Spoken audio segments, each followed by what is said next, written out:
ఎంతో మంది కాలగర్భములు కలిసిపోయారు.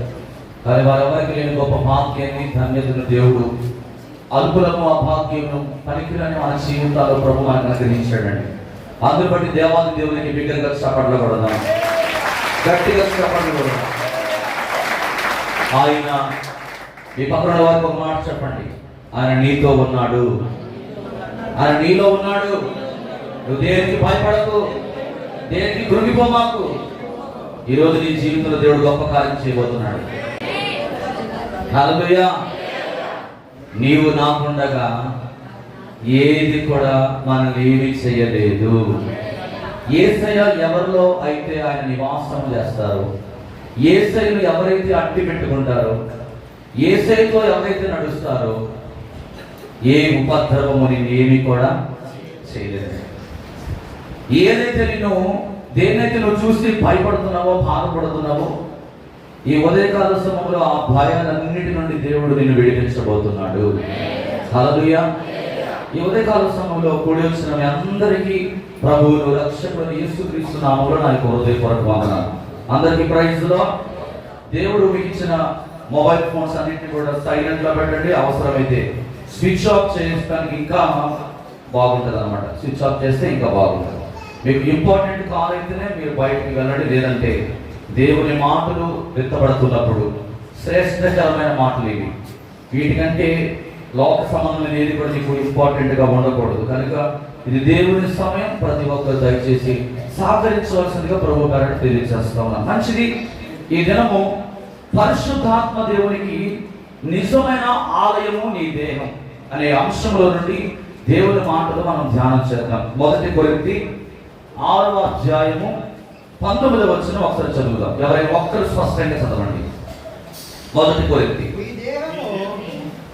మీ దేహము దేవుని వలన మీకు అనుగ్రహింపబడి మీలోనున్న పరిశుద్ధాత్మకు ఆలయమై ఉన్నదని మీరు ఎరుగరా?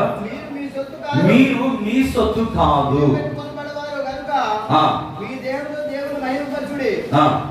దేవునికి స్తోత్రం కలుగునుగా. హల్లెలూయా. నేటి దినాల్లో ప్రియమైన వారులారా గమనించండి, కొందరు క్రైస్తవులను, కొందరు విశ్వాసులను గమనించినప్పుడు అసలు విశ్వాసులంటే ఎలా ఉండాలో కనీస గ్రహింపైనా లేకుండా నేటి క్రైస్తవ సమాజంలో ఉన్న విశ్వాసులు ప్రవర్తిస్తూ ఉన్నారు. అర్థమవుతుందండి? నేటి కొందరి విశ్వాసుల జీవితాన్ని గమనిస్తే అసలు వీరు విశ్వాసులేనా, వీరు దేవుడు నమ్మిన బిడ్డలేనా, వీరు ప్రభువును వెంబడించేవారేనా, ఒక విశ్వాసి ఏ విధంగా ఉండాలో కనీస గ్రహింపైనా లేకుండా వారు ఇష్టం వచ్చినట్లు, వారికి నచ్చినట్లు ఈరోజు చాలా మంది విశ్వాసులు జీవిస్తూ ఉన్నారు. ప్రియమైన దేవుని బిడ్డలారా గమనించండి, మీ దేహములు, దేవుడు ఏమని మాట్లాడుతున్నాడు? మీ దేహము దేవుని వలన మీకు అనుగ్రహింపబడి మీలో ఉన్న పరిశుద్ధాత్మకు అది ఆలయమై ఉన్నదని మీరు ఎరుగరా అని అంటున్నాడు అపోస్తలుడైన పౌలు కొరింథీ సంఘానికి. ప్రియమైన వారులారా, దేవుని ఆలయముగా ఉన్న ఈ దేహాన్ని దేవుని కొరకు ఏం చేసుకోవాలి? ప్రతిష్ఠించుకోవాలి. ఒకసారి దేవుని కొరకు నువ్వు ప్రతిష్ఠింపబడిన తర్వాత నీ హృదయంలో ఏముండకూడదు తెలుసా? పాపానికి చోటు ఉండకూడదు, చారత్వానికి చోటు ఉండకూడదు, మోసకరమైన ఆలోచనలకు నీ హృదయంలో చోటు ఉండకూడదు, విగ్రహారాధనకు నీ హృదయంలో చోటు ఉండదు. వేటికి చోటు ఉండకూడదండి? పాపానికి చోటు ఉండకూడదు, చారత్వానికి చోటు ఉండకూడదు, మోసకరమైన ఆలోచనలకు చోటు ఉండకూడదు, విగ్రహారాధనకు నీ హృదయంలో చోటు. బైబిల్ గ్రంథంలో మనందరికీ సుపరిచితమైన ఒక వ్యక్తి ఉన్నారు, యోసేపు. ఐగుప్తు దేశానికి బానిసడుగా అతడు అమ్మివేయబడ్డాడండి. బానిసడుగా అమ్మివేయబడ్డాడు. బానిసగా అమ్మివేయబడిన యోసేపును తీసుకుని వెళ్ళి చెరసాలలో వేశారు. అయితే దేవుని మహాకృపను బట్టి దేవుడు యోసేపును విడిపించి ఒక చక్కని హోదా కలిగిన జీవితాన్ని తనకు ఇవ్వడం జరిగింది. అయితే యోసేపుకు ఎన్నో అవకాశాలు ఉన్నాయండి.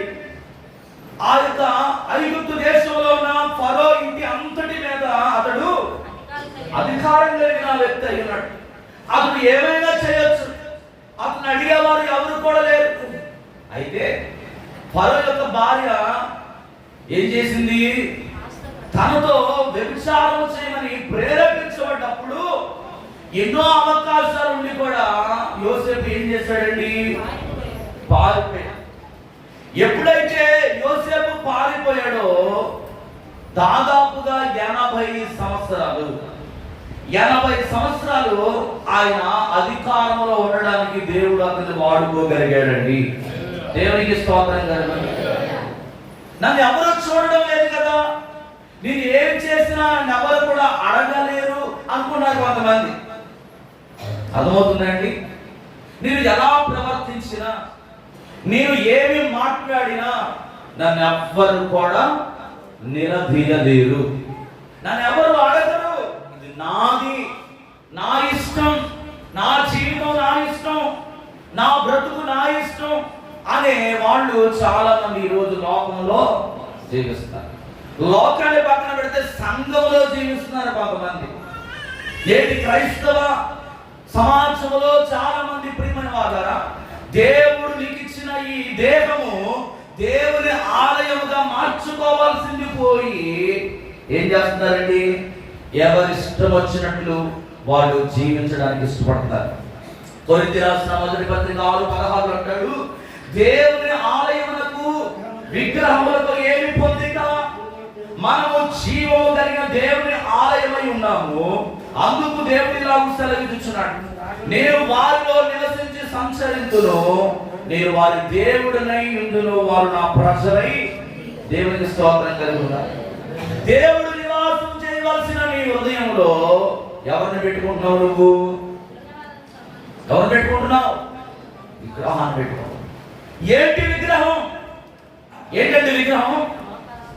దేవుని కంటే ఏదైతే నువ్వు ఎక్కువగా ప్రేమిస్తున్నావో, దేవుని కంటే దేన్ని ఎక్కువగా ప్రాధాన్యత ఇస్తున్నావో అదే విగ్రహం. దేవునికి స్తోత్రం కలుగును. అదే విగ్రహం. ఈరోజు ఆ విగ్రహాలన్నింటినీ కూడా నువ్వేం చేయాలి? నీలో ప్రభు మాత్రమే నివసించాలి. నీ హృదయము, నీ శరీరం అంతటి మీద ఎవరికి అధికారం ఉందంటే దేవునికి ఒక్కడికే అధికారము ఉంది. ఆయన అధికారానికి నువ్వు ఒప్పుకోవాలి. దేవునికి స్తోత్రం కలుగును గాక. అందుకంటున్నాడు, మీ దేహము దేవుని వలన మీకు అనుగ్రహింపబడి ఉన్నది, మీరు మీ సొత్తు కాదు. ఆయన వెల చెల్లించి మనల్ని కొన్నాడండి. దేవునికి స్తోత్రం కలుగును గాక. దేవాలయము అనగా అర్థం ఏంటో తెలుసా? దేవుడు నివసించే స్థలం. ఈ శరీరము నీది కాదు, ఇది నీకు చెందింది కాదు. నీ శరీరం మీద హక్కు ఎవరికుందో తెలుసా? నిన్ను పుట్టించిన దేవునికి మాత్రమే హక్కు ఉన్నది. దేవునికి స్తోత్రం. దేవునికి చెందాల్సిన ఈ శరీరాన్ని చాలా మంది ఏం చేస్తారు తెలుసా? వారికి నచ్చినట్లుగా ప్రవర్తిస్తున్నారు. పరిశుద్ధాత్మ దేవుడు నివసించడము సరైన స్థలం ఏదైనా ఉన్నదంటే అది మన దేహమే. దేవునికి మహిమ కలుగును గాక. 2 కొరింథీ 5:15 అంటారు, జీవించు వారికి మీదట తమ కొరకు కాక తమ నిమిత్తము మృతి పొంది తిరిగి లేచిన వారి కొరకే జీవించుటకు ఆయన అందరి కొరకు మృతి పొందిననియు. దేవునికి స్తోత్రం కలుగును గాక. జీవించు వారంట తమ కొరకు కాక తమ నిమిత్తము మృతి పొంది తిరిగి లేచిన వారి కొరకు. ఎవరైనా మనము ఆరాధిస్తున్న ఏకైక దేవుడు నజరేయుడగు యేసుక్రీస్తు. ఆయన కొరకు ఏం చేయాలి? జీవించాలి. తలపైకి అందరూ నాకు చూడండి, నీవు జీవించాల్సింది ఎవరి కొరకు అంటే దేవుని కొరకు నువ్వు జీవించాలి. జీవిస్తున్నావా? ఆత్మ దేవుడు ఆరాధనతో నీ హృదయమే ఒక నైవేద్యము వలె, నీ శరీరం అంతటితో. మనం ఎప్పుడు కూడా ఒక మాట చెప్పుకుంటాం, నా పూర్ణ హృదయముతో నా పూర్ణ బలముతో నా దేవుడిని నేను ఘనపరుస్తాను. ఘనపరుస్తున్నావా? నీలో ఉన్న ఆత్మ దేవునితో ఎప్పుడైతే మమేకం అవుతుందో, స్తుతి ఆరాధన అది నేనేం చేస్తుందంటే ఒక ప్రత్యేకమైన విధానంలోనికి నడిపిస్తుంది. దేవునికి స్తోత్రం కలుగునుగా. దేవునికి నివాస యోగ్యమైన ఈ యొక్క శరీరంలో పరిశుద్ధాత్మ దేవుడు వచ్చి నివసించడానికి ఆయన ఇష్టపడుతున్నాడు కనుక ఈ శరీరము నీ కొరకు కాదు. ఈ శరీరాన్ని ఎవరికి అప్పగించాలంటే దేవునికి సజీవ యాగముగా నీవు సమర్పించాలి. దేవునికి స్తోత్రం కలుగునుగా. సజీవ యాగముగా ఆయన మన కొరకు మృతి పొంది ఉన్నాడండి. ఆయన మన కొరకు తన ప్రాణాన్ని అర్పించాడు. ఇప్పుడు నీ శరీరం మీద దేవునికి మాత్రమే హక్కు ఉన్నది. హల్లెలూయా. విశ్వాసికి తన శరీరము తన సొంతమైనట్టు దేవునికి మన శరీరం మీద సర్వ హక్కులు ఉన్నాయి. దేవునికి స్తోత్రం కలుగునుగా. నీ శరీరం మీద ఎవరి హక్కు ఉంది? దేవునికి. ఇప్పుడు మీ అమ్మ ఉందండి, 4 మాసాలు మోసి 9 నెలల తర్వాత ఆ పురిటి నొప్పులను భరించి చనిపోయే పరిస్థితి వస్తున్నప్పటికీ కూడా నిన్ను బ్రతికించడానికి తాను చావడానికి సిద్ధపడి నిన్ను కన్న తల్లికి నీ మీద అధికారం ఉంటుందా ఉండదా? నీవు 26 సంవత్సరాల వయసుకు వచ్చినప్పటికీ, నీవు పెళ్లి చేసుకుని నీకు పిల్లలు పుట్టినప్పటికీ అమ్మకు హక్కు లేదు అనడానికి కుదురుతుందా? కుదరదు. తల్లిదండ్రులకు నా మీద హక్కు లేదు అనడానికి ఏమాత్రం కూడా వీలు లేదండి. నిన్ను కన్న తల్లి నువ్వు ఎంత ఎత్తుకు ఎదిగినా కూడా నీవు ఆమెకు కొడుకు కాకుండా మాననే మానవు. అందుకే చూడండి, భార్య వచ్చిన పిల్లలు వచ్చిన చాలా మంది తల్లులు ఏం చేస్తారంటే కొడుకు ఇప్పుడు వస్తాడా అని చెప్పి గుమ్మం కాడ కాల్చుకొని ఎదురు చూస్తా ఉంటారు. కొడుకు తింటే నేను తిన్నట్టుగా ఫీల్ అవుతారు కొంతమంది తల్లిదండ్రులు. కొడుకు మంచి స్థితిలో ఉంటే చూచి మురిసిపోవాలని ఆలోచన చేస్తారు. ఎందుకంటే కన్న పేగు బంధం లాంటిది.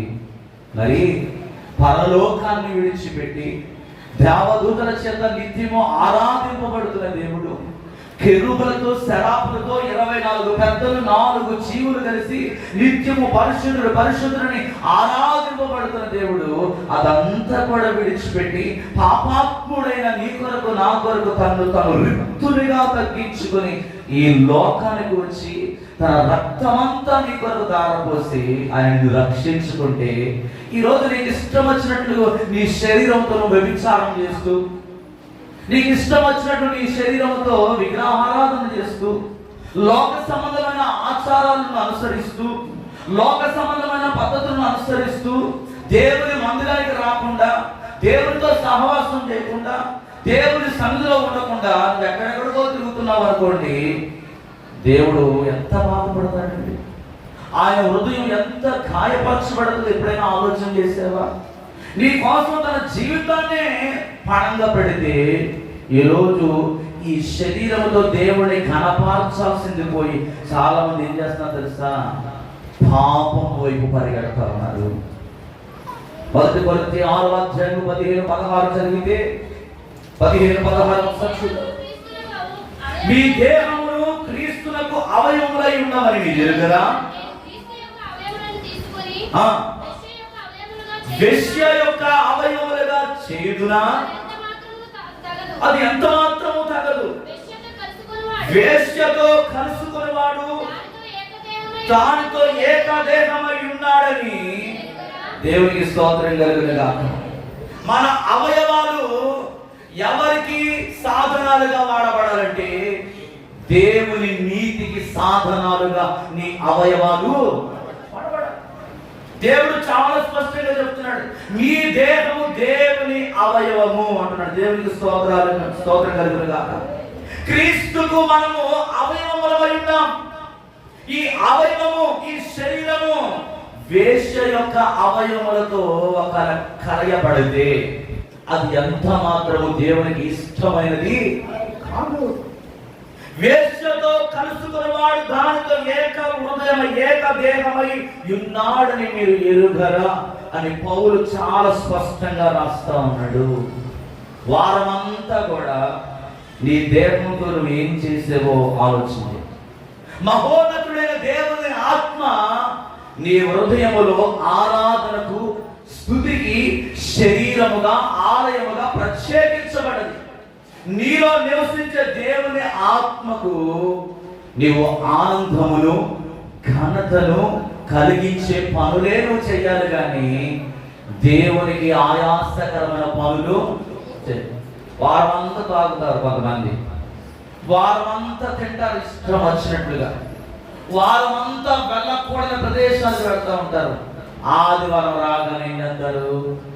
హల్లెలూయా స్తుతి మహిమ ఎల్లప్పుడూ దేవునికి చెదము. ఇదన్నా దేవుడు చెప్పింది కాదు. నీ దేహం అనే ఆలయంలో దేవునికి తప్ప ఎవరికి కూడా చోటు ఉండకూడదు. ఆయనను ప్రత్యేకపరుచుకున్నాడు. ఎంతమంది ఇక్కడ ప్రత్యేకించబడ్డారు అనుకుంటున్నారు? ప్రత్యేకించబడ్డదా మీరు? యేసు ప్రభువుని ఎందుకు నమ్ముకున్నావు? అసలు రోగం బాగోవడానిక? అప్పులు తీరడం కోసమా? సమస్యలు పోవడం కోసమా? మేళ కట్టుకోవడం కోసమా? బంగారం దిగేసుకోవడం కోసమా? పొలాలు కొనుక్కోవడం కోసం కాదు. ఇహలోక సంబంధమైన ఆశీర్వాదాల కొరకు కాదు మనం దేవుని నమ్ముకుంది. అవి ఉంటాయి, అయిపోతాయి. కానీ నిత్యము నిలిచేవారు ఎవరంటే సజీవుడైన నీ దేవుడు మాత్రమే. ఆయన దేవదూతలకు లేని భాగ్యాన్ని ఆయన నీకు ఇచ్చాడండి. నిత్యము కోటాను కోట్ల దేవదూతలతో ఆరాధింపబడుతున్న దేవుడు విడిచి పెట్టకూడని భాగ్యమని ఏం చేశాడు? ఆయన విడిచి పెట్టకూడని భాగ్యమని ఫిల్ చేయాలి. ఏమన్నాడు చెప్పండి? విడిచిపెట్టకూడని భాగ్యమని ఎంచుకొనక ఆయన తన్ను తాను తగ్గించుకొని ఈ లోకానికి వచ్చాడు. దేవునికి స్తోత్రం కలుగునుగాక. అందుకని నువ్వు ఎవరితో సహవాసం చేయాలంటే దేవునితో సహవాసం. పరిశుద్ధాత్మకు నిజమైన ఆలయాలుగా నీ దేహము మార్చబడాలి. దేవునికి మహిమ కలుగునుగాక. తీతు రాసిన పత్రిక 2వ అధ్యాయం 14వ వచనం ఒకసారి చూద్దామండి. తీతు రాసిన పత్రిక 2వ అధ్యాయం 14వ వచనం త్వరగా. తీతు రాసిన ఆయన సమస్తమైన దుర్నీతి నుండి మనలను విమోచించి సక్రియలంగా ఆసక్తి గల ప్రజలను తన కోసరము పవిత్రపరచుకుని తన సొత్తుగా చేసుకొనుటకు తన్ను తానే మన కొరకు దేవునికి స్తోత్రం కలుగునుగాక. వేటి నుండి నువ్వు విమోచించబడాలి, వేటిని విడిచిపెట్టాలని చెప్తున్నాడు? సమస్తమైన దుర్నీతి నుండి. సమస్తమైన దుర్నీతి నుండి మనలను విమోచించిన దేవుని యందు సక్రియలంగా ఆసక్తి కలిగిన వారంగా మనం ఉండాలి. దేని యందు మనకు ఆసక్తి ఉండాలండి? అన్న పానముల విషయంలో మనకు ఆసక్తి కాదండి. లోక సంబంధమైన భోగ భాగ్యాల విషయంలో కాదు ఆసక్తి చూపించాల్సింది. సక్రియలందు ఆసక్తి కలిగి ఉండాలి. దేవునికి స్తోత్రం కలిగి ఉండాలి. నీవు చేసే సక్రియలే దేవుని గుణాన్ని చూపిస్తుంది ఎదుటి వారికి. అవునా కాదా?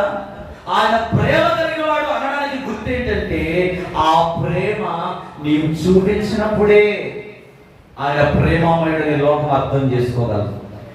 ఆయన ఎంత గొప్ప దేవుడో ఆ గొప్పతనాన్ని నువ్వు చూపించినప్పుడు నీ క్రియల ద్వారా, నీ ఆలోచన ద్వారా, నీ నడవడిక ద్వారా, నీ ప్రవర్తన ద్వారా నువ్వు చేసే ప్రతి పనిలో ఎవరు కనబడాలంటే దేవుడు కనబడాలి.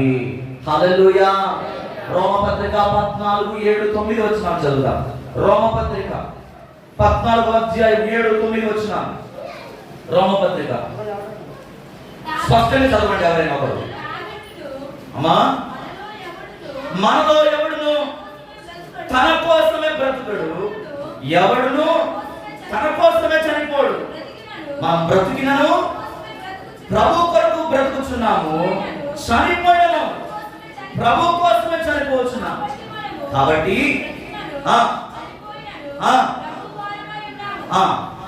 తాను మృతులకు సజీవులకు ప్రభు అయినట్టుకు ఇందు నిమిత్తమే కదా క్రీస్తు చనిపోయి మరలా.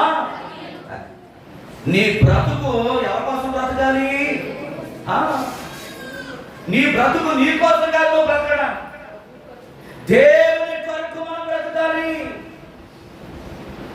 ఎంతకాలం నీ కొరకు బ్రతికింది చాలు. ఎక్కడైనా దేవుని కొరకు బ్రతకడానికి ఒక తీర్మానం తీసుకో. ఇన్ని సంవత్సరాలు నీ కొరకే నువ్వు ప్రయాసపడ్డావు. పుట్టింది మొదలుకొని ఇప్పటి వరకు నీ కొరకే నువ్వు ప్రయాసపడతావు. చాలా చక్కగా మాట్లాడుతున్నాడు పౌలు గారండి. మనలో ఎవడు తన కోసమే బ్రతుకడు, ఎవడు తన కోసమే. మనము బ్రతికినలో ప్రభు కోసం మనం బ్రతకాలి. చనిపోవలసిన పరిస్థితి ఏర్పడితే ఎవరి కోసం కావాలి తెలుసా? ఈరోజు చాలా మంది చచ్చిపోతున్నారు. అప్పులు తీరట్లేదని, పెళ్లి కావట్లేదని, పెళ్లి కావడం లేదని కొంతమంది చచ్చిపోతున్నారండి. ఎంత ఘోరమైన పరిస్థితి చూడండి. మనకి ఒక సాఫ్ట్వేర్ ఉద్యోగం చేస్తుంది ఒక అమ్మాయి. తండ్రి లేడు, తల్లి ఉంది, చాలా బలహీనురాలు.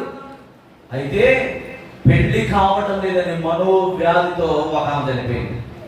ఇంకొక ఆమెమో మా అమ్మ అనారోగ్యంతో బాధపడుతుంది, నేను వివాహం చేసుకుని వెళ్ళిపోతే మా అమ్మని ఎవరు చూస్తారు అని చెప్పి చచ్చిపోయింది. చూసారండి, లోకంలో సాతాను గాడు చాలా మంది ఎవరి బిడ్డలను ఏం చేస్తున్నాడు తెలుసా? వాడు లాగేసుకుంటూ ఉన్నాడు. ఈరోజు చాలా మంది భూ ప్రపంచం మీద ఆత్మహత్యలు ఎక్కువైపోతా ఉంటున్నాయి. దేవుడు వాక్యం చెప్తుంది, నీవు బ్రతికిన ఎవరి కోసం బ్రతకాలో తెలుసా? దేవుని కొరకు బ్రతికితే నీ జీవితం ఆశీర్వాదకరంగా మార్చబడుతుంది. ఏదో చిన్న చిన్న వాటి కోసం, పెళ్ళి అవ్వట్లేదని, ఉద్యోగం రావట్లేదని, ఇల్లు కట్టుకోలేకపోతున్నానని, అప్పులు తీరడం లేదని ఆత్మహత్యను చేసుకుంటే నీ ఆత్మ ఎక్కడికి వెళ్తుందో తెలుసా? నరకం. అక్కడ అగ్ని ఆరదు. దేవుడు మనకు ఎందుకు స్వేచ్ఛను ఇచ్చాడంటే, ఇచ్చిన స్వేచ్ఛను దుర్వినియోగం చేయడానికి కాదండి. దేవుడికి ఇచ్చిన ఈ జీవితాన్ని నీవు దేవుని కొరకు బ్రతకడానికి నిశ్చయించుకోవాలి. దేవుడు నివసించే ఈ ఆలయం, ఈ శరీరం, ఈ దేహం దేవునికి నువ్వు అప్పగించుకో. దేవుడికి ఒక్కడికి అధికారం ఉందండి. నువ్వు చనిపోవాలన్న ఎవరు నిర్ణయించాలంటే దేవుడు నిర్ణయించాలి. ఆయన ఎప్పుడు నిన్ను పిలిస్తే అప్పటి వరకు నువ్వు ఓపికతో నువ్వు కనిపెట్టాలి. దేవునికి స్తోత్రం కలుగుతుంది. అందుకన్నాడు, మనము బ్రతికినను ప్రభు కొరకు బ్రతుకుదాము, మనం చనిపోయినను ప్రభు కొరకు చనిపోయిన వారుగా మనం ఉండాలండి. ఎందుకంటే మృతతుల్యముగా ఉన్న మనల్ని ఆయన జీవములోనికి నడిపించాడు. నిత్య నరకాగ్నిలోనికి వెళ్ళిపోవలసిన మనల్ని జిగటగల దొంగ ఊపిలో నుండి, నాశనకరమైన గుట్టలో నుండి దేవుడు మన పైకి లేవనెత్తాడండి. అటువంటి దేవునికి నీ హృదయం మీద ఆయనకు మాత్రమే అధికారం, నీ శరీరం మీద ఆయనకు మాత్రమే అధికారం ఉందండి. 1 కొరింథీ 6:19 మనం చదువుకున్నాం. మీ దేహము దేవుని వలన మీకు అనుగ్రహింపబడి మీలో ఉన్న పరిశుద్ధాత్మకు ఆలయం ఉన్నదని మీరు ఎరుగరా. నీ శరీరము దేవాలయమై అయినప్పుడు అది నీకు చెందినది కాదు, అది ఎవరికి చెందింది తెలుసా? దేవుడు. ఏమండి, ఒక విషయాన్ని గమనించండి. కొన్ని కోట్ల రూపాయలు వెచ్చించి ఈరోజు భూమి మీద చాలా మంది పెద్ద పెద్ద మందిరాలు కడుతున్నారు. ఆ మందిరాలను దేవుడు ఇష్టపడుతున్నాడా? ఆ మందిరాల్లో ఆయన నివాసం చేస్తాడా? చేయండి. ఒకరిని మించి ఒకరు ఏం చేస్తున్నారంటే పెద్ద పెద్ద మందిరాలు కడుతున్నారు. కానీ భక్తుడైన సొలొమోను మహారాజు గారు ఒక మాట అన్నారండి. 2వ దినవృత్తాంతాలు 6వ అధ్యాయము 18వ వచనం చదివితే, 2వ దినవృత్తాంతాలు 6వ అధ్యాయము 18వ వచనం చదువుదాం.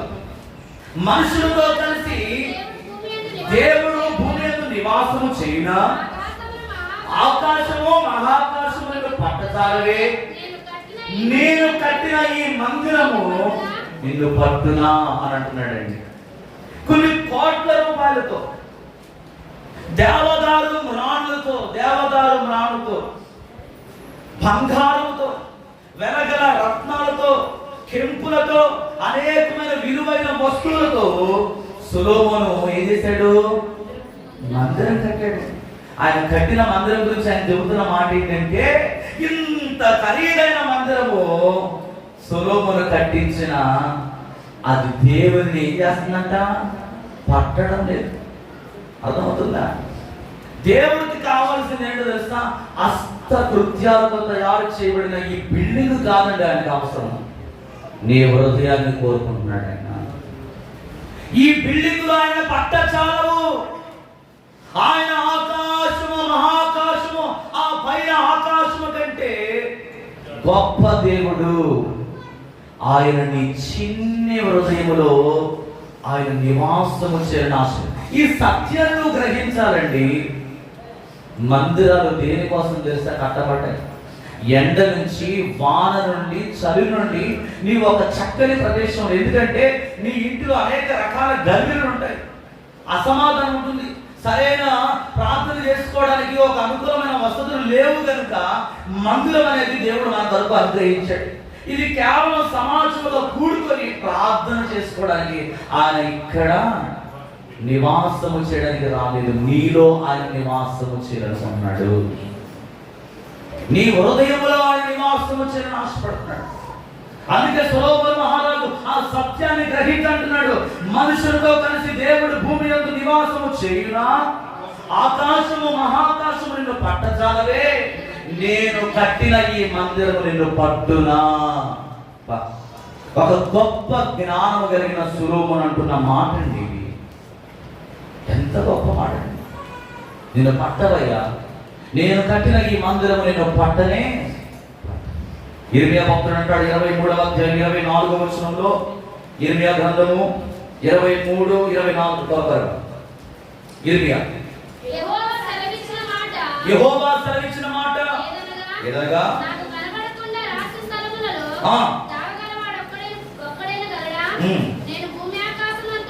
నేను భూమి ఆకాశమంతటా ఉన్నవాడు కానా?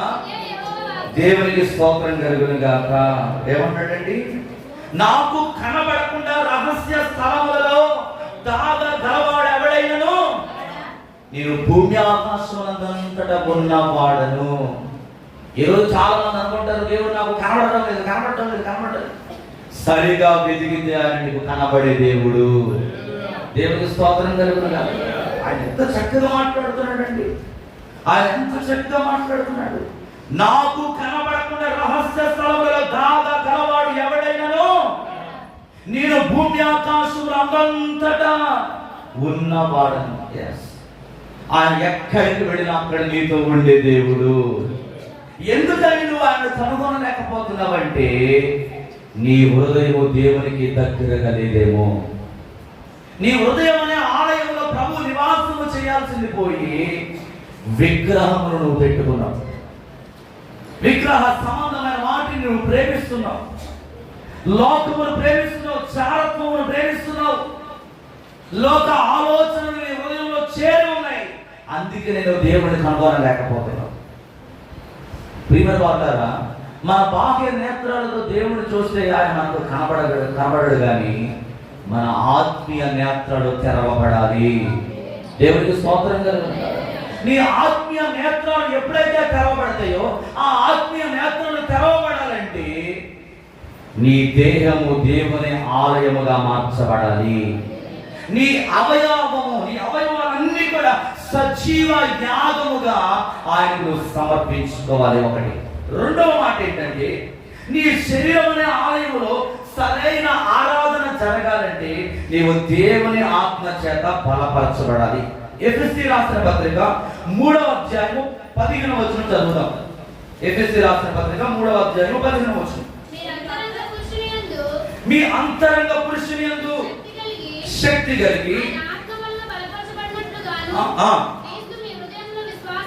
క్రీస్తు మీ హృదయంలో విశ్వాసము ద్వారా నివసించినట్లుగాను తన మహిమైశ్వర్యము చొప్పున మీకు దయ చేయవలనని మీరు దేవుని సంపూర్ణత యందు పూర్ణులైనట్లుగా ప్రేమ యందు వేరుపారి స్థిరపడి సమస్త పరిశుద్ధులతో కూడా దాని వెడల్పు, పొడుగు, లోతు, ఎత్తు ఎంతో గ్రహించుటకు చాలండి. దేవునికి స్తోత్రం కలుగునుగా. ఎవరి శరీరం అనే ఆలయములో సరైన ఆరాధన జరుగుతున్నదో పరిశుద్ధాత్మ దేవుడు వారిలోనే నివాసము చేస్తాడు. అర్థమవుతుందండి? నీ శరీరం అనే ఆలయంలో సరైన ఆరాధన జరగట్లేదంటే అర్థం ఏంటి? పరిశుద్ధాత్మ దేవునికి నీకు అవినాభావ సంబంధము తెగిపోయింది. ఇప్పుడు మనం వాడుతున్న సెల్ ఫోన్ ఉందండి, టవర్ ఆ అంతరిక్షంలో ఉన్న శాటిలైట్ నుండి సరైన తరంగాలు అందకపోతే నీ సెల్ ఫోన్ ₹1,00,000 కాదు, 10 లక్షల రూపాయలు పెట్టి కొనుక్కున్నా అది వడ్డీదే. పనిచేస్తుందా? పని. ఏది సక్రమంగా పనిచేయాలి? అంతరిక్షంలో ఉన్న శాటిలైట్ సక్రమంగా వర్క్ చేయాలి. అది దాని నుండి సరైన తరంగాలు నీ ఫోన్కి అందినప్పుడే నీవు సరైన సమాచారమును నువ్వు వినగలవు, నువ్వు చూడగలవు. అలాగే పరిశుద్ధాత్మ దేవునికి నీ హృదయం అనే ఆలయానికి ఒక కనెక్షన్ అనేది దేవుడు పెట్టాడు. ఆ కనెక్షన్ నువ్వు ఎప్పుడు కూడా ఏం చేయాలి? సరిగా ఉందో లేదో చూసుకోవాలి. దేవుని మాటల చేత, దేవుని వాక్యము చేత హెచ్చరింపబడుతున్నప్పుడు, దేవుని వాక్యము నీతో మాట్లాడుతున్నప్పుడు నీ కనెక్షన్ సరిగా ఉందో లేదో ఎప్పటికప్పుడు దేవుని దగ్గరికి వస్తున్నప్పుడు ఏం చేయాలి? పరిశీలన చేసుకోవాలి. నేను ఎప్పుడో తాత ముత్తాతల నుండి మేము యేసు ప్రభువును నమ్ముకున్నామండి, మేము పుట్టుక క్రైస్తవులం అండి, మాకు ఎన్నో వాక్యాలు తెలుసండి, ఈరోజు మీరు చెప్పే వాక్యం మేము ఎప్పుడో వినేసామండి అని అనుకుంటే నీకు పొరపాటు పడినట్లే. పరిశుద్ధాత్మ దేవునితో ఎప్పుడు కూడా ఏం కలిగి ఉండాలంటే అవినాభావ సంబంధం ఉండాలి. ఆత్మ వలన నీవు ఎప్పటికప్పుడు ఏం చేస్తా? బలపరచబడాలి. నీ అంతరంగ పురుషుని నువ్వు శక్తి కలిగి ఆ ఆత్మ వలన నీవు దేవుణ్ణి అప్పుడే ఆరాధన చేయగలవు. ఆరాధన అంటే చాలా మంది ఏమనుకుంటారంటే ఒక పాట పాడితే ఆరాధన అనుకుంటారు, గట్టిగా వాయిద్యాలు పగిలిపోయేటట్టుగా కొడితే చాలా పరిశుద్ధాత్మ దేవుడు వచ్చేసాడు అనుకుంటారు. కాదండి, కాదండి, కాదండి. పెంతుకొస్తు పండుగ దినమందు వారి శరీరాన్ని సజీవ యాగముగా ఏక మనసుతో దేవునికి సమర్పించుకున్నారు.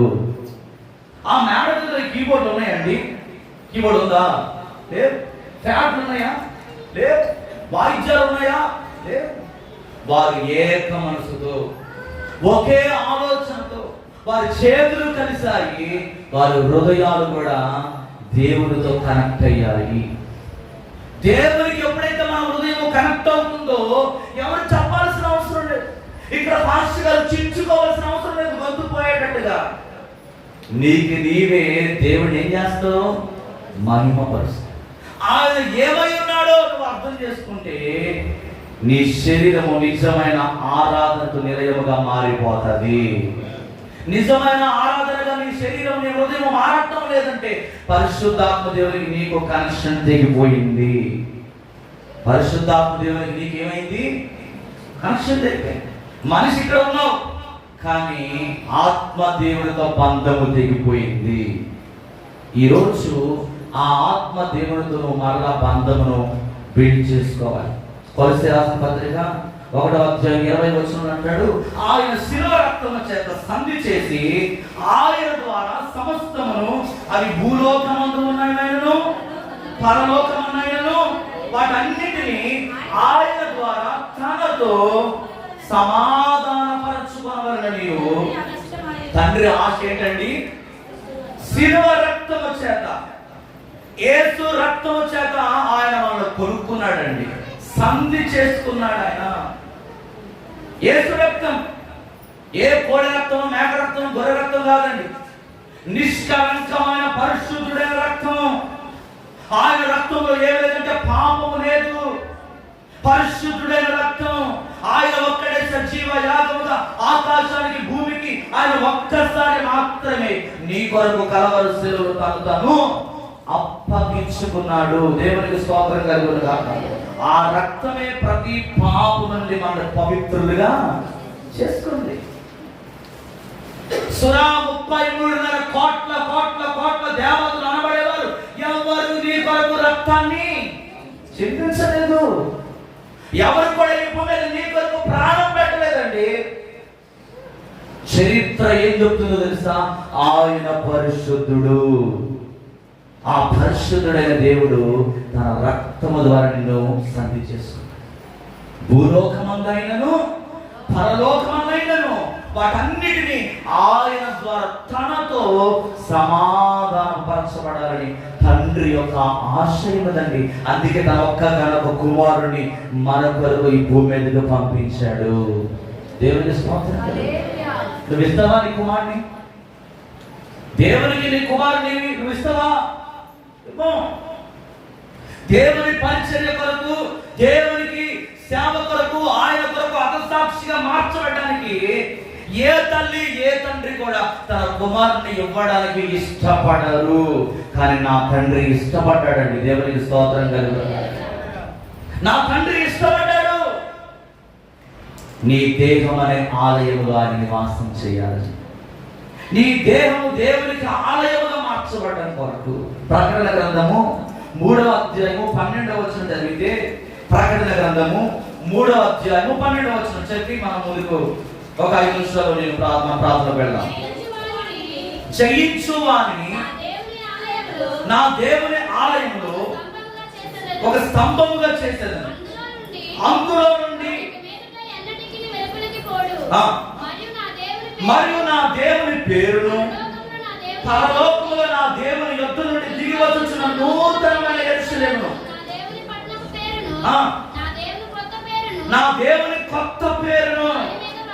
దేవునికి స్తోత్రం కలుగును గాక. హల్లెలూయా. శరీరం అనే ఆలయములో సరైన ఆరాధన జరగాలంటే నీవు ఆత్మ చేత బలపరచబడితే దేవుడిచ్చే ఆశీర్వాదం చూడండి. ఎంత గొప్ప మాట మాట్లాడుతున్నాడు ఇక్కడ భక్తుడైన యోహాను. ఎలాంటి పేరండి? నా దేవుని పేరును పరలోకములో నా దేవుని యొద్ద నుండి దిగి వచ్చుచున్న నూతనమైన యెరూషలేము, నా దేవుని పట్టణపు పేరును, నా కొత్త పేరును వాని మీద. అది నీకున్న ఎల్లమ్మ, పుల్లమ్మ, రమణ ఇవన్నీ పేర్లు పోయి దేవుడికి ఏం పేరు ఇస్తాడంట? కావాలి. ఎవరు తెలుసా? జయించిన వారిని. ఆయన ఆలయముగా ఎవరైతే ఆయన సన్నిధిలో ఒక స్తంభముగా మార్చబడతారో అట్టి వారికి ఆయన కొత్త పేరును ధరింప చేయబోతున్నాడు. దేవుడికి చప్పట్లు కొడతామండి. దీనితో నువ్వు నీ శరీరాన్ని ఏం చేయాలి? పరిశుద్ధంగా ఉంచుకోవాలి. దీని కొరకు నీ శరీరాన్ని దేవుని ఆలయంగా మార్చబడాలి. చూసావా ఎంత గొప్ప ఆశీర్వాదం దేవుని కొరకు దాచించాడు. ఈ బాహ్య సంబంధమైన పేర్లన్నీ పోతాయి. దేవుని ఆలయములో నువ్వు ఒక స్తంభముగా మార్చబడి ఆయన సన్నిధిలో నువ్వు ఉంటే ఆయన నీకు కొత్త పేరును, యెరూషలేము మహాపట్టణానికి పెట్టిన పేరంట ఆయన నీకు పెడతానంటున్నాడండి. దేవునికి స్తోత్రం కలుగు. ఇది నిజమైన ఆరాధన అంటే. దేవునికి నీవు సంపూర్ణంగా సమర్పించుకోవడం అంటే ఇది. ఇంకా మనం సమర్పించుకోలేదండి. మీకు అర్థమవుతుందా? దేవునికి చాలా మంది అనుకుంటారు నేను సమర్పించేసుకున్నాను అనుకుంటావు. కాదు. సమర్పించుకోవడం అంటే ఇంకా ఎన్నడూ కూడా లోక సంబంధమైన ఏవి నీ మనసులో రాకూడదు. లోకానికి నీకు ఒక ప్రత్యేకమైన గోడ దేవుడు నిలబెట్టాడు. ఆయన లోకానికి నీకు మధ్యలో నిలబడ్డాడు. నీ శరీరం మీద ఆయనకు మాత్రమే అధికారం ఉంది. ఇంకా నువ్వు వ్యభిచారం చేస్తున్నావంటే, త్రాగుతున్నావంటే, తింటున్నావంటే, తిరుగుతున్నావు, విగ్రహ ఆరాధన వైపు నువ్వు మరులుతున్నావంటే నీ శరీరాన్ని ఇంకా నువ్వు దేవునికి సంపూర్ణంగా అప్పగించుకోలేదు. కనుక ఈరోజు నువ్వు ఏం చేయాలి తెలుసా? నీ శరీరాన్ని నిజమైన ఆరాధనగా నువ్వు దేవునికి అప్పగించుకో. 3వ విషయం చెప్పేసి నేను ప్రార్థన చేస్తాను. 3వది ఏంటంటే, నీ శరీరం అనే ఆలయంలో సరైన ఆరాధన జరిగితే దేవుని ఆత్మ నిన్నేం చేస్తుందంటే జీవింపజేస్తుంది. ఫిలిప్పీ 3వ అధ్యాయము 21వ వచనం చదువుతాం. ఫిలిప్పీ పత్రిక 3వ అధ్యాయము 21. రాసుకునే వారు రాసుకోండి, నేను మళ్ళీ అడుగుతాను. సమస్తమును తనకు లోపరచుకుని చాలిన శక్తిని బట్టి ఆయన మన దీన శరీరమును తన మహిమ గల శరీరమునకు సమరూపము గల దానిగా. దేవునికి స్తోత్రం కలుగునుగా. గమనించండి, ఒక విశ్వాసి శరీరము అతని ఆత్మ జీవించే ఇల్లు మాత్రమే కాదంట, పరిశుద్ధాత్మ దేవుడు నివసించే స్థలం. మన ఆత్మ దేవుని యందు మనలను మనము వెల్లడి చేసుకునే అతి ప్రాముఖ్యమైన సాధనమే మన శరీరం. ఎవరిని వెల్లడి చేస్తున్నావు నువ్వు? నీ ఆత్మ ద్వారా ఎవరిని వెల్లడి చేస్తున్నావు? ఎవరిని వెల్లడి చేస్తున్నావు? క్రీస్తు ప్రభు వారినండి. ఏంటంటే అలా ఉంటారు, మౌనంగా చూస్తూ ఉంటారు. ప్రతిస్పందించండి. అర్థమవుతుందా వాక్యము? హల్లెలూయా. ఏం చెప్తున్నాడండి? ఒక విశ్వాస శరీరము ఆత్మ జీవించే ఇల్లు మాత్రమే కాదు, కానీ పరిశుద్ధాత్మ దేవుడు నీలో నివసించే స్థలం. ఆ నీలో నివసించే ఆ స్థలాన్ని నువ్వు ఏం చేయాలంట? దేవుని ఆత్మ నీలో ఉన్నప్పుడు నీ శరీరం ఏం చేస్తుందంటే అతి ప్రాముఖ్యమైన సాధనగా దేవుడిని వెల్లడి చేస్తా ఉంది. ఈరోజు నువ్వు దాడకుండా వెళ్తా ఉంటుంటే బైబిల్ పట్టుకొని ఎందుకని చేతులెత్తి నమస్కారం చేస్తున్నారు? యేసు ప్రభు నమ్ముకున్నావనా? బొట్టు తీసేసావనా? బొట్టు తీసేసినందుగా? గాజు తీసేసినందుగా? తల వస్త్రాలు వేసుకున్నందుగా కాదండి.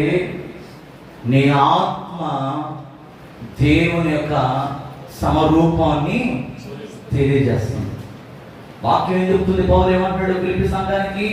సమస్తమును తనకు లోపరచుకొనజాలని శక్తిని బట్టి ఆయన మన దీన శరీరము తన మహిమగల శరీరమునకు సమరూపము గలదానిగా, అది ఆ విధంగా మన శరీరము దేవుని ఆలయముగా ఉండినప్పుడు మన శరీరము చివరికి మరణము నుంచి సజీవముగా లేచి క్రీస్తు దేహముగా దివ్య శరీరాన్ని పొందుకుంటుంది. ఏంటా దివ్య శరీరం? మహిమ కలిగిన శరీరం, వాడబారని శరీరం. ఈ శరీరము మన్నైనది మరణ మంటికి వెళ్ళిపోతుంది. నీ ఆత్మ దేవుని దగ్గరికి వెళుతుంది. ఆ ఆత్మ దేవుని దగ్గరికి వెళ్ళాలంటే రోమపత్రిక 8వ అధ్యాయము 29వ వచనంలో ఒక చక్కని మాట పౌలు గారు చెప్తున్నారు. ఒకసారి చూద్దాం. 8:29. ఎందుకనగా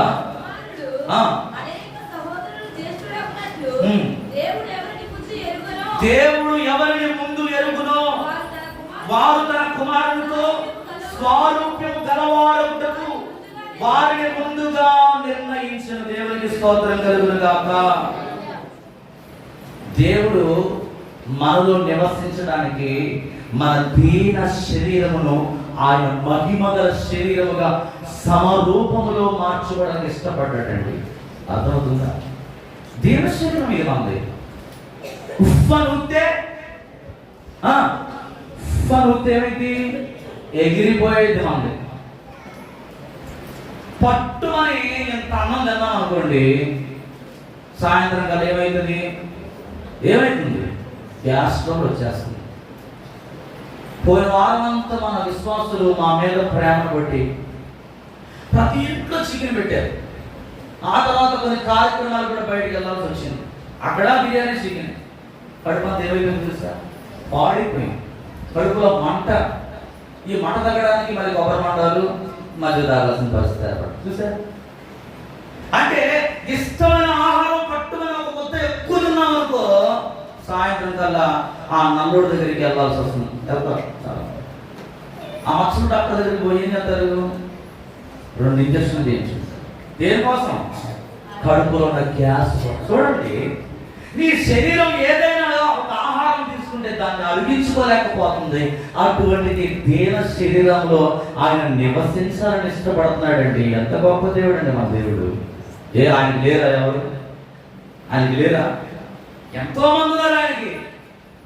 ఆయన కోరుకుంటే ఈ భూమి సరిపోదు. అంత గొప్ప రాజు అండి మన రాజు. ఆ గొప్ప దేవుడు నీలో నివాసం చేయాలి. నిన్ను సమరూపంలోనికి, ఆయన రూపంలోనికి, ఆయనతో సమానంగా నిన్ను మార్చుకోవాలని ఆయన ఇష్టపడతా ఉంటుంటే నువ్వేం చేస్తున్నావు? ఈ అవయవంతో చేయకూడని పనులన్నీ చేస్తున్నావు. అక్కడ మాటలు, ఇక్కడ మాటలు అంటించేస్తాం. ఏం పోయింది నీది? నరం నాలుగు కదా, అంటించు. ఎంతకాలం అంటిస్తావా? అంటే దేవుడు చూస్తా ఉన్నాడు. ఈరోజు జాగ్రత్త. నీ దేహం అనే ఆలయములు ప్రభువు నివసించని ఆశపడుతున్నాడు. నీ శరీరం మీద నీకు లేదు అధికారం, దేవునికి మాత్రమే ఉంది. మహిమ గల శరీరంగా మార్చుకుంటావో, లేకపోతే కింద ఇంకో మాట చెప్పాడు కదా దేవుడు, అగ్ని ఆరదు. పురుగు అంటే ఏంటో తెలుసా? నీ శరీరమే. శరీరాన్ని దేవుడు దేనితో పోల్చిన పురుగు.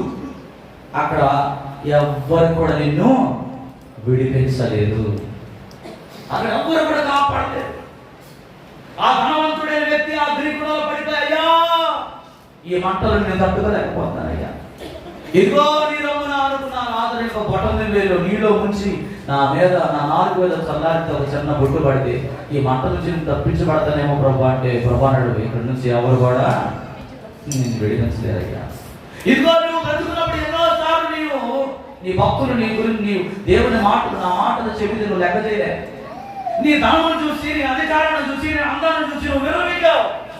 ఇదిగో ఇప్పుడు ఎవ్వరు కూడా రారు, ఎవరు కూడా ఇక్కడ నుంచి పంపబడరు అని అన్నప్పుడు, అయ్యా నా సహోదరులు ఇంకా చాలా మంది రోగులు తిరుగుతున్నారయ్యా, నా సహోదరులు ఇంకా చాలా మంది మోసంతో జీవిస్తున్నారయ్యా, విగ్రహారాధకులుగా బ్రతుకుతున్నారయ్యా, చెడు అలవాట్లతో లోనైపోతున్నారయ్యా, కనీసం వారినైనా కూడా నువ్వేం చేయాలి? రక్షించు. ఈరోజు జాగ్రత్త ప్రియమైన వాళ్ళ. 3వ మాట ఏంటి తెలుసా? నీ శరీరం అనే ఆలయంలో సరైన ఆరాధన జరిగితే దేవుని ఆత్మని ఏం చేస్తుంది? నువ్వు చనిపోయినా నువ్వు బ్రతుకుతావు. ఎందుకంటే మాకు సాగు లేదు. ఈ శరీరం అనేది మట్టిలోకి వెళ్ళిపోతుంది. నీ ఆత్మ యుగ యుగాలు దేవునితో ఉండాలంటే నీ దేహాన్ని, నీ దీన శరీరాన్ని దేవుని ఆత్మకు నిలయముగా నీవు మార్చుకోవాలి. నీ దేహాన్ని దేవునికి అప్పగించుకుంటేనే నువ్వు యుగ యుగములు జీవించగలవు. నువ్వు యుగ యుగములు జీవించగలవు. ఈ ఉదయకాలంలో ఒక చిన్న తీర్మానం తీసుకుందాం. రండి, అందరూ కూడా కళ్ళు మూసుకుందాం. మరలా వచ్చేవారు కొన్ని మాటలు మనం ధ్యానం చేద్దాం. ఈరోజు దేవుడు నీతో 3 మాటలు మాట్లాడుతున్నాడు. దేహమే దేవుడు సంచరించు దేవాలయం. నీ శరీరం అనే ఆలయంలో సరైన ఆరాధన జరిగితే నీవు ఆత్మ చేత బలపరచబడతావు. 2వదిగా 3వదిగా నీ శరీరం అనే ఆలయంలో సరైన ఆరాధన జరిగితేనే నీవు నిరంతరము జీవించబడగలవు. నీకు చావు అనేది రాదు. నువ్వు నిత్యము యుగ యుగములు ఆయనతో ఉంటావు. లేదు, నా శరీరం నా ఇష్టం, నా దేహం నా ఇష్టం, నా బ్రతుకు నా ఇష్టం, ఇంకా నేను ఎంజాయ్ చేస్తాను, ఇంకా ఈ లోకంలో అనుభవించాల్సింది చాలా ఉంది అని నువ్వు అనుకున్నట్లయితే నిన్నెవరు కూడా మార్చు. సమయం చాలా దగ్గరలో ఉందండి. వ్యర్థమైన దాన్ని విడిచిపెట్టు. నీ దేహం అనే ఆలయాన్ని దేవునికి సంపూర్ణంగా సమర్పించుకో. నీ హృదయంలో ప్రభు నివసించని ఆశపడుతున్నాడు. చారత్వం నుండి, విగ్రహారాధన నుండి, మోసకరమైన జీవితం నుండి ఇంతవరకు జీవించింది చాలు. నీ దీన శరీరంలో తన మహిమను ఉచ్చారణ ఆశపడుతున్నాడు. నీ దీన శరీరాన్ని మహిమ గల శరీరముగా ఆయన సమరూపములో నిన్ను మార్చాలని ఆశపడుతున్నాడు. ఎంత గొప్ప ఆశీర్వాదం. దయచేసి బ్రతికితే దేవుని కొరకు బ్రతుకుతాను నిబంధన చేసుకో. చనిపోతే నేను దేవుని కోసం చనిపోతానని ఈరోజు ఒక తీర్మానం తీసుకుంటావా? తీర్మానం తీసుకుంటా. ప్రార్థన చేసుకుందా. చాలా మంది నోరు తెరవట్లేదు. ప్రార్థన చేసుకున్నామా? యేసయ్యా, ఈ రోజు నుంచి నా శరీరాన్ని, నా అవయవాలన్నీ కూడా నీతికి సాధనాలుగా నేను వాడుకుంటాను ప్రభు. నా చేతులతో పరిశుద్ధమైన పనులే నేను చేస్తానయ్యా. నా కాళ్ళతో పరిశుద్ధమైన మార్గంలో నేను నడుస్తానయ్యా. నా నోరు నిన్ను స్తుతించడానికి ఉపయోగిస్తానయ్యా. నాకు ఇచ్చిన సర్వ శరీరము అయ్యా నీ కొరకు నేను వాడుకుంటానయ్యా అని ఒక చిన్న ప్రార్థన నువ్వు చేసుకోగలిగితే దేవుడు నీ జీవితంలో గొప్ప కార్యం చేయబోతున్నాడు. వెతబడిన వాక్యం కొరకు మన మధ్యలో ఎలీషా బ్రదర్ ప్రార్థన చేస్తారు. ఈ 3 మాటల కొరకు మన మధ్యలో ఎలీషా బ్రదర్ ప్రార్థన చేసుకుంటుండగా అందరూ కూడా ఏకీభవిద్దాం.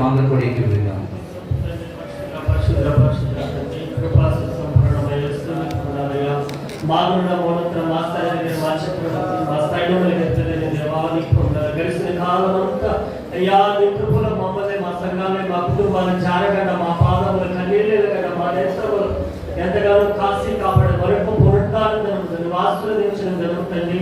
నివృంచుకుని జరుగుతుంది, ఏర్పాటు చేసుకుని జరుగుతుంది. 6 గంటల కష్టపడి ఈ రోజు నేను దేవుడు సందుకొచ్చి నన్ను ఆరాధించే పెట్టిన ఆత్మ సత్సముతో ఆరాధించమన్న తండ్రి. ఇది ఈ దినముల కంటే శ్రేష్టమైన దినం తండ్రి. ఈ దినం పోగొట్టుకుని అనేక మంది లోకంలో తిరుగుతున్నారు. అయ్యా మాకైతే నిన్ను ఆరాధించినట్టు, నేను కనపరచినట్టు, నిన్ను స్తుతించినట్టు మాకు ఇచ్చిన ఈ సమయాన్ని బట్టి నీ పాదములు పొందనాలయ్యా. అయ్యా నువ్వు ఈ సమయం చూడగా ఈ లోకంలో మాకంటే గొప్పవాడు, జ్ఞానులు, శ్రేష్ఠులు, యోగ్యులు, పరిశుద్ధులు, యథార్థవంతులు, నీతివంతులు, మాకంటే అందం కలిగిన, మాకంటే బలవంతులు, మాకంటే ధనవంతులు లోకంలో కాలంలో కలిసిపోతుండగా ఏ వెంచి రాపన, ఏ నీతి రాపన మమ్మల్ని, మా సంఘాన్ని ప్రేమించి సకల పరిశుద్ధులే ప్రభా నీ కృపలో ఇంతవరకు నిన్ను ఆరాధించే యోగ్యత ఇచ్చినందుకు నీ పొందాలయ్యా. దగ్గర కూర్చున్న ప్రతి ఒక్కరికి ఇటువంటి అవకాశం ఇచ్చినందుకు నీ ఆఖరి పర్యంత వరకు ఇటువంటి ఆరాధనలో ప్రతి ఒక్క పాలు పంపులు బతుకుని బిడ్డగా వాడుకోతండి.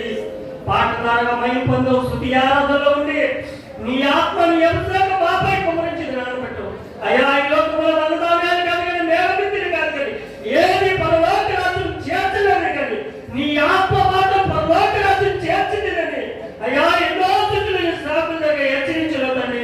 నీ ఆత్మ కొరకు ఈ గుంపులో ఎవరంటే నీ ఆత్మ లేని వారు నీ ఆత్మని ఎంతగా బలముగా ప్రత్యేకపడమై కుమరించండి. ఎవరు పిల్లలు పెద్దలు వృద్ధులపై పెట్టాలి. నీ ఆత్మను కుమరించండి. నీ సేవకు నిలబడి అనేక రకాలుగా మాట్లాడిందండి.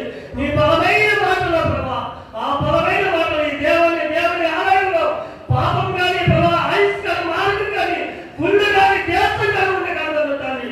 ఇది ఆలయం మా శరీరం, మా చూపు, మా తలపు అయ్యా నీ కొరకు సమర్పించని జీవితాలు ప్రత్యేకమైన దయచేయమని ఈ మధ్యాహ్న సమయంలో ఈ వాక్యం అయ్యా ఇది దయచేయాల మనసు ప్రత్యేకమైన దయచేయమని అయ్యా. ఇది ఇడిచిపెట్టే మాటలు కాదు కానీ మా హృదయాల నమ్మలు వేసుకొని వాక్యాస్తరంగా నిలుచుకునే జ్ఞానం ప్రత్యేకమైన దయచేయండి. నీ నాక పర్యాప్తం వరకు ప్రభా అయ్యా నీకు సాక్షిగా నీ కోరిన మార్పు మన దయచేయండి. ఏ మార్పు కలిగి ఉన్నావో ఈ పోరాటంలో ఉన్నప్పుడు అటువంటి మార్పుని ప్రత్యేక హృదయంలో దయచేయమని ప్రార్థన చేస్తూ అయ్యా నీ సేవకుని తన కుటుంబాన్ని తన సేవలు స్థాపించాయి. 2026లో బహుబలంగా ఆడుకోతండి. నీ పొందాల్సిన రోజు ఆత్మీయ తల్లిని తన కుటుంబాన్ని తన సంఘాన్ని దీవించి ఆస్వాదించమని ఈ మధ్యాహ్న సమయంలో ఎప్పుడు కూడిన ప్రత్యేకమైనది అయ్యా. ఇదే ప్రేమ, ఇదే ఐక్యత ప్రత్యేకమైన దయచేయమని ప్రభా. అల్పుని నేను కలుగుతున్న ప్రభా ఏ వచ్చి ఏ రీతి వాడుతుంది పాపుల్లో గల ప్రధానమైన వాడు ఈ పాపాత్ర ప్రాణుని పరలోక రాజ్యం చేర్చుకొని నా ప్రార్థన బతుకులో దయచేయమని మాతో రాబోతున్న యేసు క్రీస్తు రాజు నామములో ప్రార్థించి వేడుకుంటాం తండ్రి. ఆమేన్. ఆమేన్. చప్పట్లు కొడుతూ పరిశుద్ధాత్మ దేవునికి గట్టిగా